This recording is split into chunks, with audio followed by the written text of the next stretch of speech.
Hello everyone, कैसे हैं आप सभी लोग। आज हम बात करने वाले हैं वाइटल साइंस के ऊपर, जो कि बीएससी नर्सिंग में बहुत ही इंपॉर्टेंट चैप्टर है। हालांकि बीएससी नर्सिंग बस में नहीं, ये डॉक्टरों के चैप्टर्स भी बहुत इंपॉर्टेंट है। तो अपन जानते हैं सबसे पहले वाइटल साइंस के टॉपिक में, जो कि ये तो एग्जाम, वाइवा और क्लिनिकल प्रैक्टिस तीनों में बहुत ही मोस्ट इंपॉर्टेंट है। तो सबसे पहले जानते हैं अपन वाइटल साइंस क्या होते हैं। तो वाइटल साइंस वो बेसिक फंक्शन होते हैं जो पेशेंट की करंट हेल्थ कंडीशन को बताता है। इसके थ्रू पेशेंट की ओवरऑल स्टेटस एक्सेस करते हैं, उसका डायग्नोसिस बनाने में हमें सहायता मिलती है। सबसे पहले अपन क्या जानते हैं उसके साइंस, वाइटल साइंस कितने प्रकार के होते हैं। तो वो होते हैं 5 प्रकार के। पहला होता है temperature, pulse, respiration, blood pressure और पेन, जो कि 5th वाइटल साइंस माना जाता है। सो अपन स्टार्ट करते हैं। सबसे पहला वाइटल साइंस जिसको बोलते हैं बॉडी टेम्परेचर। बॉडी टेम्परेचर क्या होता है, ये बॉडी की जो हीट लेवल है उसको बॉडी टेम्परेचर कहते हैं, कि अपना बॉडी कितना हीट करते हैं। 2 प्रकार का होता है, नॉर्मल और एबनॉर्मल। तो सबसे पहले अपन जानते हैं normal vital science.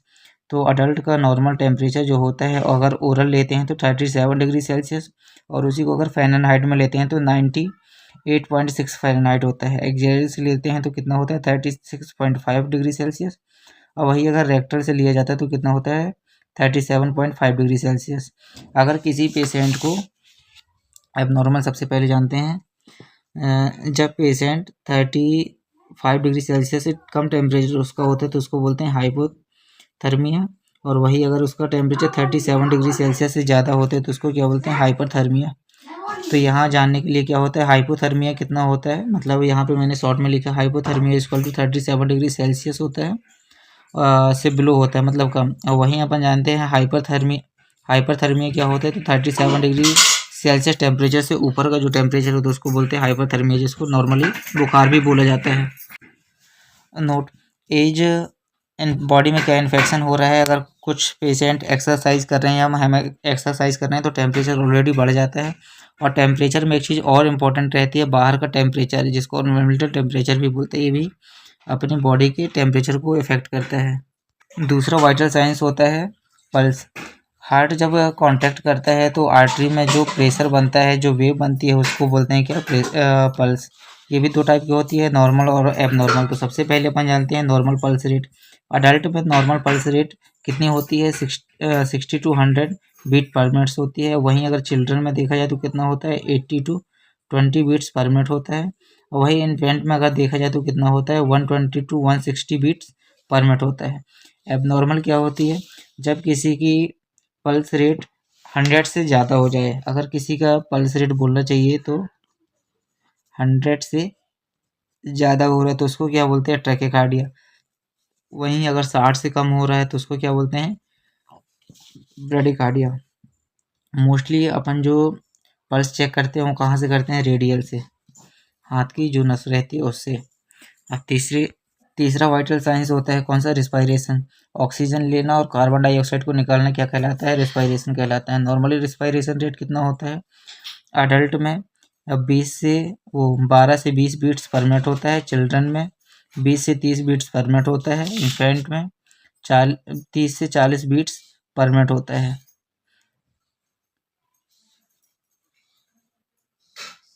Abnormal respiration क्या कहलाता है, फर्स्ट, अगर किसी पेशेंट को फास्ट ब्रीथ हो रहा है, बहुत जल्दी जल्दी ब्रीथ ले रहा है तो उसका रीज़न क्या बोलते हैं, इसको ट्रैकेकार्डिया बोलते हैं। अगर वह स्लो ब्रीथ करना, मतलब सांस कम ले रहा है तो उसको क्या बोलते हैं ब्रेडिकार्डिया।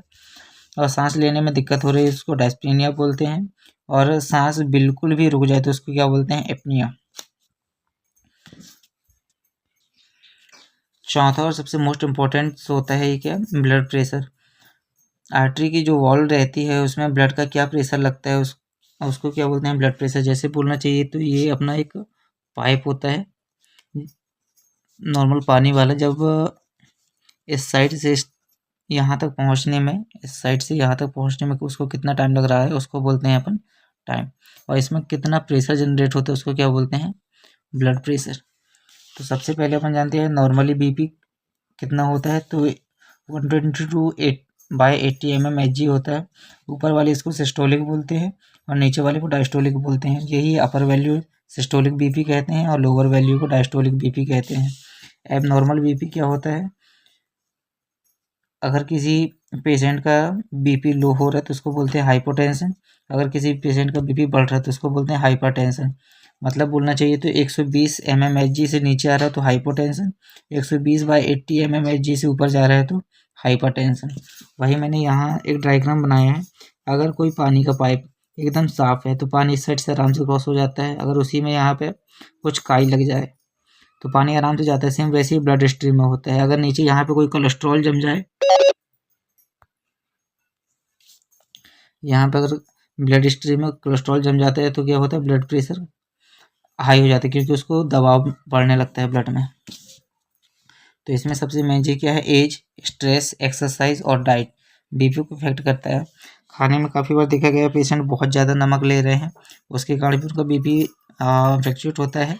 और इस समय तो क्या है, स्ट्रेसफुल लाइफ चल ही रही है और कोई भी एक्सरसाइज नहीं करता, जिसके कारण भी बीपी कंट्रोल में नहीं रहता है। पांचवा और लास्ट वाइटल साइंस होता है पेन। पेन एक अनप्लेसमेंट फीलिंग है जिसकी कोई फीलिंग ही नहीं बता सकते। बट हमारे पास एक स्केल होता है, जब भी कोई पेशेंट आता है तो उस स्केल के थ्रू हम पूछते हैं कि पेशेंट को पेन कितना हो रहा है। तो वो स्केल 0 से 10 तक जाती है। अगर कोई बता रहा है मेरे को एक भी पेन नहीं हो रहा तो उस स्केल में हम क्या डालते हैं, नो पेन। और वहीं अगर वो बताता है कि मेरे को अप्रोक्सीमेट 9 या 10 नंबर है तो हम सीवियर पेन डालते हैं। काफ़ी बार वो बोलते हैं कि हमको असहनीय दर्द हो रहा है।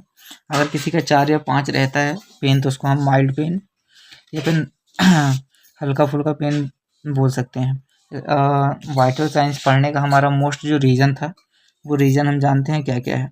सबसे पहले पेशेंट की करंट कंडीशन जान सकते हैं कि अगर उसका कोई इन्फेक्शन तो नहीं है, या फिर उसका बीपी का कोई प्रॉब्लम पहले से तो नहीं है, उसका फीवर तो नहीं है, काफ़ी सारी चीज़ें रहती हैं। और डिसीज़ को अर्ली डिटेक्ट कर सकते हैं, उसको कौन सी बीमारी है वो भी अपन तुरंत जान सकते हैं वाइटल के माध्यम से। और डायग्नोसिस बनाने में भी बहुत ज़्यादा इफेक्ट मिलता है। और ट्रीटमेंट, जब अपन डायग्नोसिस बनाते हैं तो उसी टाइम अपन क्या कहते हैं, उसका ट्रीटमेंट भी सोचते हैं, क्या हमें क्या ट्रीटमेंट देना है। अगर वीडियो अच्छी लगी हो तो लाइक सब्सक्राइब जरूर करिएगा। मिलते हैं नेक्स्ट वीडियो में। Thank you.